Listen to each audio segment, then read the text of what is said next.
Λοιπόν, τώρα, με Skype call μου είπατε ότι θα συνδεθώ με τον Γρηγόρη Πανταζή και τη Μέρη Χρυσανθακοπούλου που βρίσκονται σε κοινό Skype ή σε δύο διαφορετικά Skype. Τα παιδιά μια χαρά είναι, γιατί το έχουμε κάνει και 3 Skype. Η παράσταση απόλαυσης στη γειτονιά του Αλέξανδρου Παπαδιαμάντη, η θεατρική ομάδα Νι. Το τελικό. Όπα, γιατί υπάρχει και το σίγμα το τελικό, δεν είναι μόνο το Νι το τελικό. Γεια σας, παιδιά, τι κάνετε? Γεια σας, καλά είμαστε. Ευχαριστούμε πολύ για την πρόσκληση. Είναι χαρά μας εφόσον έφτασε στα χέρια μας το mail σας. Να μάθουμε περισσότερα και για την παράσταση, αλλά και για την ομάδα. Να ξεκινήσουμε λίγο από τη θεατρική σας ομάδα. Πάμε. Πείτε μου. Είμαστε λοιπόν μια σύστατη ομάδα που δημιουργήθηκε φέτος το καλοκαίρι.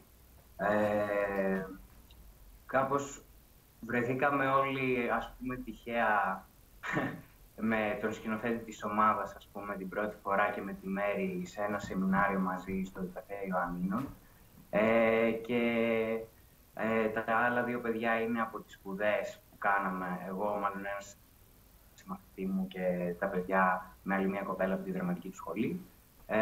Και κάπως μέσα από ένα κοινό μας δάσκαλο, το Δημήτρη τον Ήμελο, που υπήρξε δάσκαλός μας, κάπως είχαμε να έρθουμε κοντά με κάποια κείμενα του Παπαδιαμάντη και ξέρετε, διαβάζαμε διάφορα και σε μία επιλογή μας, όταν διαβάσαμε το συγκεκριμένο, υπήρχε κάτι πολύ έντονο καθώς το διαβάζαμε. Υπήρχε κάτι πολύ απολαυστικό. Και είπαμε ότι δεν πρέπει να το αφήσουμε ανεκμετάλλευτο. Και καλά κάνατε. Απόλαυση στη γειτονιά δεν το έχω ξανακούσει. Έχω ακούσει διάφορα από τον Παπαδιαμάντη. Αυτό δεν το είχα ξανακούσει. Λίγα λόγια σας παρακαλώ για το περιεχόμενο του έργου. Ναι, αυτό είναι ένα από τα λίγα αστικά του διηγήματα, τα αθηναϊκά, και είναι και από τα λιγότερο γνωστά, όντως, και διαβασμένα. Και στην ουσία είναι ένα πολύ μικρό, λιγοσέλιδο διήγημα, όπου παρακολουθούμε τι διαδραματίζεται, τα γεγονότα που συμβαίνουν σε μια γειτονιά, όταν σκάει σαν βόμβα το νέο της αυτοκτονίας ενός από τους γείτονες, μάλιστα στην πολύ τρυφερή ηλικία των 18 ετών. Και παρόλο που πρόκειται για μια αυτοκτονία, όπως καταλαβαίνετε και από τον τίτλο, προκύπτει μια μεγάλη απόλαυση στους γείτονες σε σχέση με τον σχολιασμό αυτού του γεγονότος. Αυτό είναι πάνω κάτω το διήγημα, έτσι, σε ένα πολύ μικρό πρώτο πλαίσιο. Ένα πρώτο πλαίσιο. Και ξέρετε, μας απασχολεί πάρα πολύ και το θεωρούμε κάπως υπάρχουν κάποια θέματα που θα μας απασχολούν για πάντα. Δηλαδή, το θέμα της μοναξιάς είτε υπήρχε πριν από 100 χρόνια, είτε είναι τώρα στη ζωή μας. Δηλαδή αυτό το ότι οι άνθρωποι θα συνδεθούν για έναν θάνατο, ας πούμε, που θα συγκλονίσει την γειτονιά και μετά δεν θα σου πούν ούτε μέρα, ξέρω εγώ. Κανονικά. Φυσιολογικά πράγματα καθημερινά, από αυτά που βλέπουμε. Ναι. Ναι.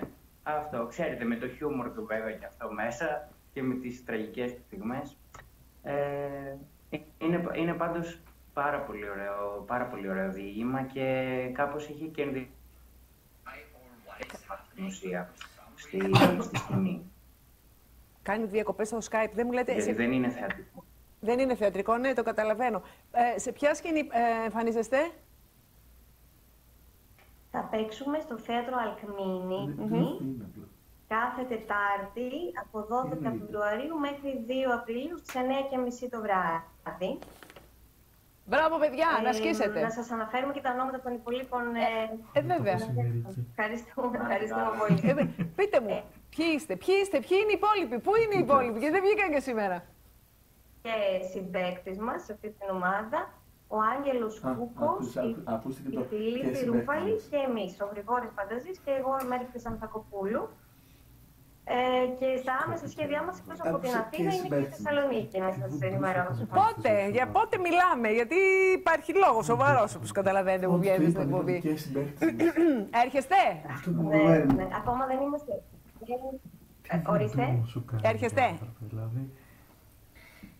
Ερχόμαστε, αλλά ακόμα δεν ξέρουμε ακριβείς ημερομηνίες, αλλά σύντομα θα σας ενημερώσουμε, για να σας δούμε και από κοντά με πολύ χαρά. Βέβαια, φυσικά. Αυτό απομένει.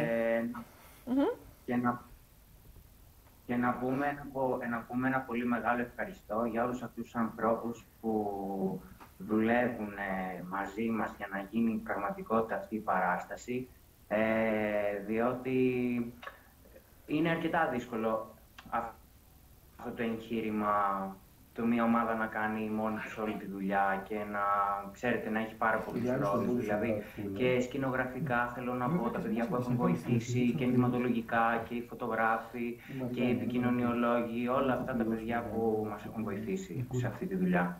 Θέλω να πω ένα μεγάλο ευχαριστώ εκ μέρους όλης της ομάδας και εύχομαι να γίνει ό,τι καλύτερο, το καλύτερο που μπορεί. Δυστυχώς τελευταία συνηθίζεται. Να αναφέρουμε επίσης ότι η παράστασή μας έχει Facebook και Instagram. Τελικό και η παράσταση. Και θα χαρούμε πολύ να μας ακολουθήσετε, να μαθαίνετε τα νέα και τις πληροφορίες μας. Σας ευχαριστώ πολύ, παιδιά. Γεια σας. Ευχαριστούμε πολύ. Γεια σας.